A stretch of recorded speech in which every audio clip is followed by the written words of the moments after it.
Mereka berkuasa atas semua ular yang berada di bumi. Andai si ular penjaga itu tak mengawasinya, ular akan bergerak dan mengancam umat manusia.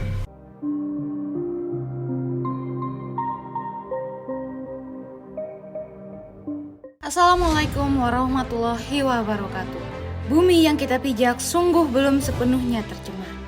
Kisah masa lalu menunjukkan betapa planet ini menyisakan banyak pertanyaan yang belum terjawab.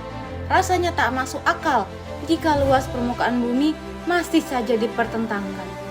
Sains dan ilmu pengetahuan pun telah setuju. Semua area bumi sudah dipetakan seutuhnya dan menjadi dasar dan wajib masuk kurikulum di semua sekolah di seluruh dunia. Akan tetapi, pertentangan demi pertentangan muncul belakangan ini. Ilmuwan banyak disorot, lantaran kredibilitasnya dipertanyakan. Menurut anggapan bagi yang menentangnya, bumi ini belum sepenuhnya dijelajahi. Ada fakta yang disembunyikan, seperti dari kisah Balukia ini. Jauh sebelum era kelahiran Nabi Muhammad SAW, Al-Shabi'labi mengisahkan lelaki bernama Isya. Dia dari kalangan Bani Israel. Isya merupakan salah satu ulama yang biasa membaca kisah terdahulu. Dari kitab-kitab itu, dia menemukan sifat-sifat Nabi Muhammad SAW. Semua sifat Muhammad SAW ditulis dalam sebuah lembaran dan disembunyikan di dalam sebuah peti yang terkunci. Sedangkan kuncinya disembunyikan di tempat yang tidak pernah diperhatikan. Isya memiliki anak bernama Balukia. Menjelang wafatnya, ia berwasiat kepada Balukia agar dia menjadi hakim di kalangan Bani Israel setelahnya. Setelah beberapa lama ayahnya meninggal, tiba-tiba dia melihat sebuah peti. Peti itu didapatkannya terkunci. Lalu dia tanyakan peti itu kepada ibunya. Ibunya pun menjawab, "Aku tidak tahu apa yang ada di dalam peti itu dan tidak tahu di mana kuncinya." Selanjutnya kunci itu dihancurkan oleh Balukia dan membuka petinya. Di dalamnya dia melihat ada lembaran yang bertuliskan sifat Rasulullah SAW.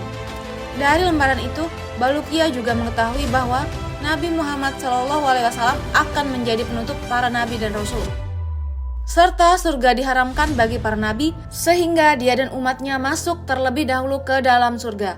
Setelah selesai membacanya, dia membawa lembaran tersebut kepada ulama Bani Israel. Tak kala mendengar sifat Muhammad SAW, mereka berkata kepada Balukia, "Bagaimana bapakmu mengetahui hal ini, tetapi dia tidak memberitahu kepada kami? Demi Allah, seandainya jika bukan karena engkau, pasti kuburannya akan kami bakar."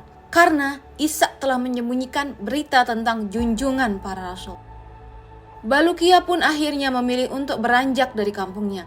Dia pamit kepada ibunya dan berjanji tidak akan kembali, sehingga dirinya bertemu dengan Muhammad SAW. Dengan memantapkan keyakinan dan niat tulus, Balukia melangkah tanpa ada petunjuk pasti di mana Muhammad berada. Balukia memulai petualangan yang sesungguhnya, membawa dirinya menemukan wilayah yang tak pernah terbesit di benaknya. Tibalah Balukia dalam sebuah jazirah. Di sana terdapat ular besar dan dia berkata, "Tidak ada Tuhan kecuali Allah dan Muhammad adalah utusannya." Lalu Balukia pun mengucap salam. Kelompok ular itu bertanya kepada Balukia, "Dari golongan mana engkau?" Balukia pun menjawab, dirinya berasal dari kaum Bani Israel, dan menanyakan di mana Muhammad sekarang. Sayang, pertanyaan Balukia tanpa jawaban yang tegas oleh ular yang ditemuinya. Mereka berkuasa atas semua ular yang berada di bumi. Andai si ular penjaga itu tak mengawasinya, ular akan bergerak dan mengancam umat manusia. Perjalanan panjang Balukia membuatnya tak menemukan pemukiman manusia. Bertemu ular berukuran besar dan mampu berbicara membuatnya bingung. Namun, rasa takjub itu dibuangnya jauh-jauh. Dirinya fokus untuk bertemu Nabi Muhammad SAW. Perjalanan panjang dengan sederet keanehan tak berhenti dari situ. Balukia menghitung, sudah 7 lautan telah dilalui. Dan itu dilaluinya dengan menempuh perjalanan bertahun-tahun. Hingga dirinya pun kembali tiba dalam sebuah jazirah. Di sana terdapat pohon kurma dari emas. Apabila matahari muncul dan menyinarinya, maka ia mengeluarkan sinar seperti kilat, sehingga tak ada mata yang mampu melihatnya, karena kuat sekali kilauannya. Di jazirah ini juga ada pepohonan yang besar buahnya. Balukia mengeluarkan tangannya untuk mengambil buah dari salah satu pohon tersebut.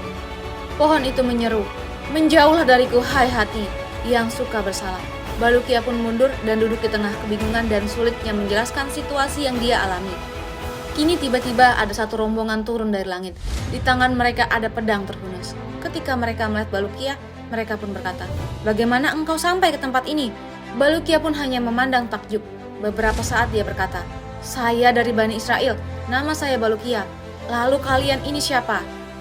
Mereka pun menjawab, "Kami adalah kaum jin yang beriman. Asalnya kami berasal dari langit. Kemudian Allah menurunkan kami ke bumi. Kami diperintahkan untuk memerangi jin kafir di muka bumi. Sekarang kami akan memerangi mereka." Balukia pergi meninggalkan mereka. Tiba-tiba ada malaikat yang besar, postur tubuhnya sedang berdiri. Tangan kanannya ada di timur, sedangkan tangan yang kirinya ada di barat. Lalu malaikat itu berkata, "Tidak ada Tuhan selain Allah dan Muhammad adalah utusan Allah." Balukia pun mendekati dan mengucapkan salam kepadanya. Malaikat itu pun bertanya, "Siapakah engkau?" "Aku adalah seorang laki-laki dari Bani Israel. Aku pergi dalam rangka mencari penutup para nabi." "Lalu siapakah engkau?" jawab Balukia. Malaikat itu pun menjawab, dirinya ditugaskan Allah mengurusi gelapnya malam dan terangnya siang. Lalu Balukia berkata, "Apa dua baris yang ada di keningmu itu?" Malaikat itu pun menjawab, "Dalam dua baris tersebut tertulis tambahan malam dan siang serta pengurangannya. Aku tidak menahan malam kecuali dengan ukuran yang ditentukan." Balukia terus melanjutkan perjalanannya.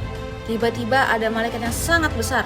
Dia berkata, "Tidak ada Tuhan kecuali Allah dan Muhammad utusan Allah." Balukia mengucapkan salam kepadanya. Malaikat itu pun menjawabnya. Balukia bertanya tentangnya. Dia menjawab, "Aku adalah malaikat yang ditugaskan menangani angin. Aku tidak akan melepaskan angin kecuali atas izinnya. Aku menggenggam laut. Seandainya tidak demikian, tentu semua yang ada di muka bumi akan binasa." Keanehan demi keanehan, Balukia mencoba terbiasa dengan lingkungan yang dihadapi.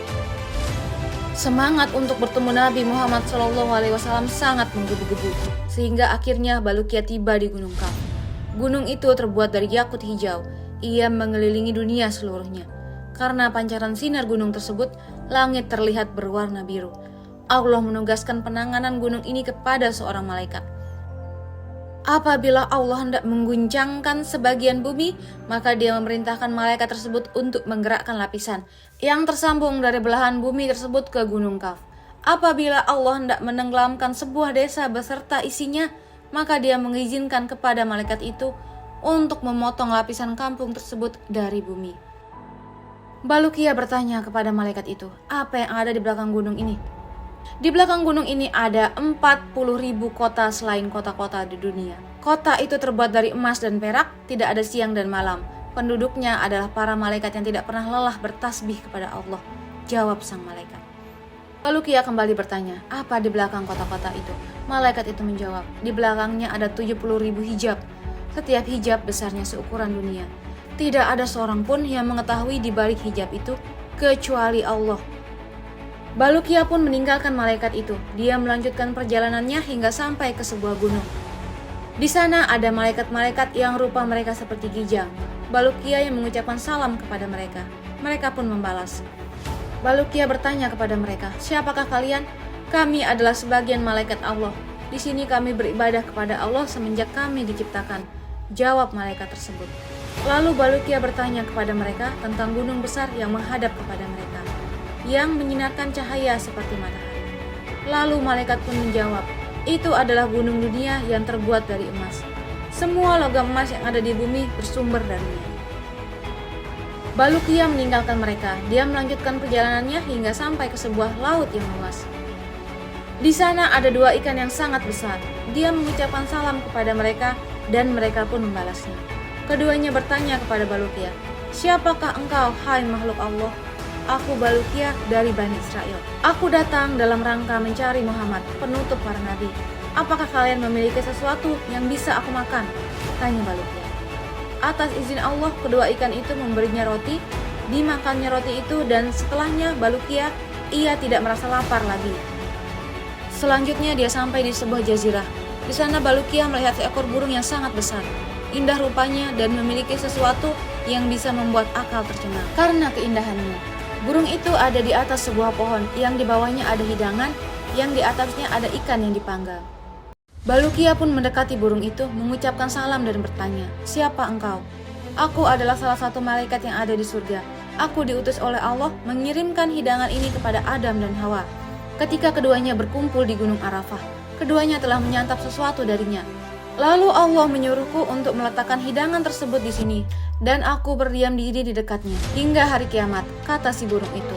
Allah juga memerintahkan burung itu untuk memberikan sesuatu kepada orang yang datang ke sini. Maka Baluqiyah memakan sesuatu dari hidangan itu. Akan tetapi tak sedikit pun hidangan itu berkurang. Hidangan itu seperti kembali ke keadaan semula. Baluqiyah bertanya kepada sang burung tentang hidangan itu. Ia pun menjawab, sesungguhnya makanan dunia akan berkurang dan berubah bila didiamkan. Sementara makanan surga tidak akan pernah berkurang dan berubah. Apakah ada seseorang yang pernah memakan hidangan ini? Tanya Baluqiyah kembali. Sudah, sesungguhnya Khidir Abdul Abbas terkadang datang ke sini dan memakan hidangan ini. Setelah itu dia pergi lagi, jawab si burung. Mendengar itu, Baluqiyah memutuskan diri tinggal di tempat untuk bertemu Khidir, berkumpul bersamanya dan menanyakan berbagai hal kepadanya. Pada suatu hari, ketika Baluqiyah sedang duduk, tiba-tiba Nabi Khidir alaihissalam mendatanginya dengan mengenakan pakaian putih. Baluqiyah pun berdiri menyambut dan mengucapkan salam kepadanya. Khidir pun membalasnya. Lalu Baluqiyah berkata, "Wahai Abdul Abbas, aku telah bepergian dalam rangka mencari Nabi akhir zaman. Hingga akhirnya aku sampai ke tempat ini. Aku diam di sini menunggu kedatanganmu, agar engkau memberitahuku tentangnya. Hai Baluqiyah, sesungguhnya Nabi akhir zaman tidak akan muncul saat ini, dan engkau tidak akan bertemu dengannya sekarang ini."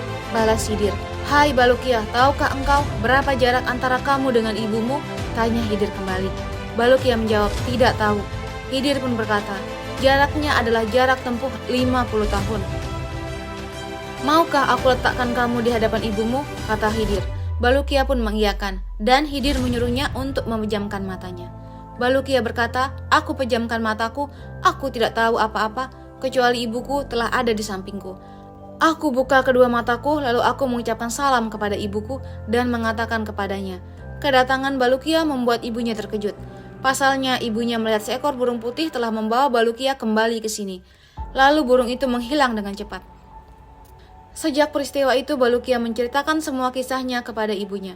Kemudian dia pergi kepada Bani Israel dan juga menceritakan hal yang dialaminya selama perjalanan. Dia ceritakan kepada Bani Israel dan semua keajaiban yang dilihatnya.